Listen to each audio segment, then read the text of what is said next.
0 факториал не үшін бірге тең? Алдымен факториал дегеніміз не?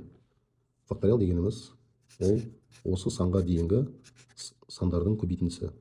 Мысалға n-нің факториал дегеніміз 1 көбейтілген 2 көбейтілген 3 солай кете береді n деген санға дейін. Мысалға 5-нің факториалы дегеніміз ол 1 көбейтілген 2 көбейту 3 көбейту 4 көбейту 5 көбейтіндісі 120.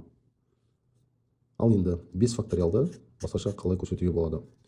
Бір санынан 4 санына дейінгі санның көбейтіндісі біз 4 факториал деп алсақ болады. Көбейтілген 5. Кез келген санды, мысалға 19-дың факториалы біз 18 факториал көбейтілген 19 деп жазуымызға болады. Осының жалпы формуласын жасайтын болсақ, n факториал тең болады n минус 1-дің факториалы көбейтілген n. Ал енді n-нің орнына 1-ді қоятын болсақ, 1 факториал тең болады 1 азайту 1 факториал көбейтілген 1. 1-дің факториалы 1-ге тең болады 0-дің факториалы көбейтілген 1.